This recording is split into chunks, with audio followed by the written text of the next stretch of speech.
अरे TMC boycott क्या करेगी? जनता उसका बायकॉट करने जा रही है। टीएमसी का शामिल होना और यह ना शामिल होना अब ये महत्वपूर्ण नहीं है। वो अब उनका आना जो है महत्वपूर्ण नहीं है, अब उनका बंगाल से जाना महत्वपूर्ण है। तो जो लीडर ऑफ अपोजिशन है लोकसभा में माननीय राहुल गांधी, जो भी नहीं, टीएमसी नहीं, और ये वो पार्टियां हैं जो केवल बाहर मीडिया पर, अपने इलेक्ट्रॉनिक चैनल्स पर केवल और केवल फर्जी नैरेटिव करती है। तो मैं समझता हूं कि कोई भी पॉलिटिकल पार्टी या कोई भी सोशल एक्टिविटी देश से बड़ा नहीं हो सकता है। सियासत में हर बयान के कई मायने होते हैं, कभी निजी स्वार्थ तो कभी राजनीतिक लाभ, मगर स्वार्थ और लाभ से इतर जब बात देश की आती है तो राजनीतिक इच्छा शक्ति और सत्ता के मोह को दरकिनार करते हुए देश के साथ खड़ा होना ही पहली कसौटी माना जाता है। जब देश राजनीतिक दल एक मंच पर राष्ट्रीय हित की बात कर रहा है, तब ममता बनर्जी की टीएमसी ने राजनीतिक इच्छा को ऊपर रख दिया। पश्चिम बंगाल में ममता दीदी का शासन चाहे जितना भी ममता का नारा लगाए, लेकिन जब देश की बात आती है तो उनका बहिष्कार स्पष्ट संदेश देता है। ममता दीदी का यही कारनामा ही देश में उनकी किरकिरी की वजह भी बन रहा है। टीएमसी का अपना है, अपना पॉलिटिकल, जनता देख रही है कि इतने बड़े इंटरनेशनल क्राइसिस में इनको अपना चुनाव समझ में आता है, देश प्राथमिकता में नहीं है। भाई आप इतने बड़े, आपके इतने मेंबर ऑफ पार्लियामेंट है, किसी को आप रिप्रेजेंटेटिव बना के भेज सकते हैं, लेकिन देश हित से ज्यादा उनको अपनी राजनीति जरूरी लगती है, और देश हित से के बदले में वो वहां पर अपना राजनीतिक रोटी सेक रही है। तो मैं समझता हूं कि कोई भी पॉलिटिकल पार्टी या कोई भी सोशल एक्टिविटी देश से बड़ा नहीं हो सकता है। अरे टीएमसी बायकॉट क्या करेगी? जनता उसका बायकॉट करने जा रही है। टीएमसी का शामिल होना और यह ना शामिल होना अब ये महत्वपूर्ण नहीं है। वो अब उनका आना जो है महत्वपूर्ण नहीं है, अब उनका बंगाल से जाना महत्वपूर्ण है। मीटिंग में आना, वो तो कभी आना का बहाना करती हैं और बहाना के साथ हंगामा करती हैं। अब वो हंगामा या उनका आना ये अपशगुन की तरह बन गया है, और जिस तरीके से उन्होंने अत्याचार किया है, अब उनका बंगाल में इस चुनाव में उनका जो राजनीतिक यात्रा है जीवन, उसके समापन का ये चुनाव है।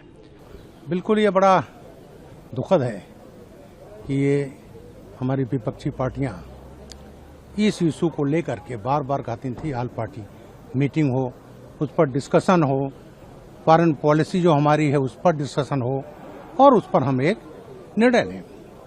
लेकिन जब पार्टी ने मीटिंग रखी तो जो लीडर ऑफ अपोजिशन है लोकसभा में माननीय राहुल गांधी, जो भी नहीं, टीएमसी नहीं, और ये वो पार्टियां हैं जो केवल बाहर मीडिया पर,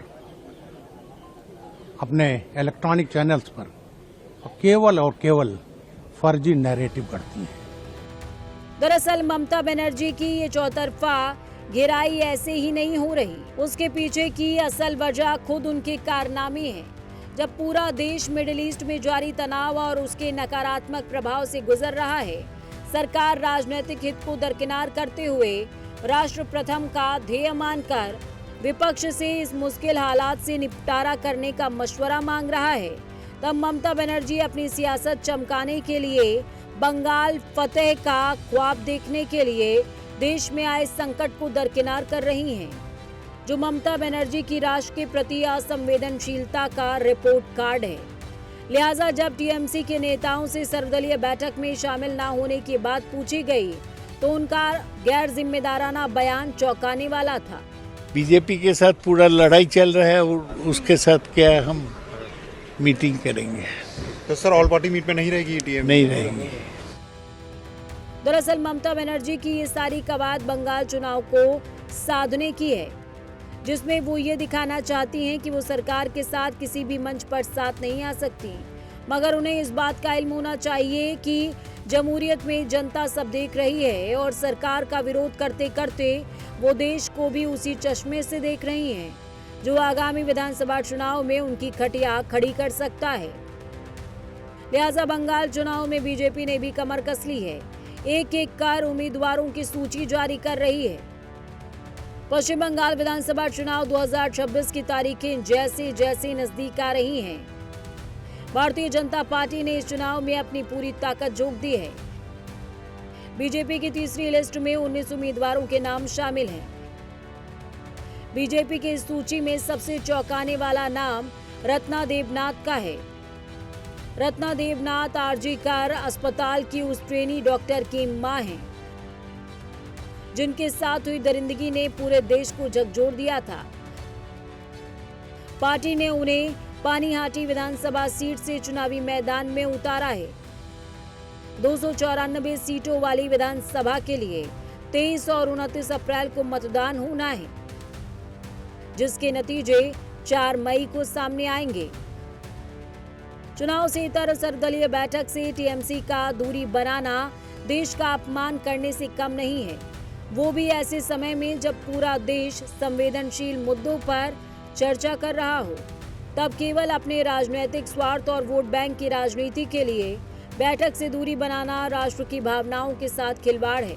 ये न केवल देश की संवेदनशीलता का अपमान है, बल्कि उन लाखों भारतीयों का भी अपमान है जो उम्मीद लगाए बैठे हैं कि उनकी सरकार और विपक्ष मिलकर देश के नागरिकों के लिए कोई समाधान निकालेगी।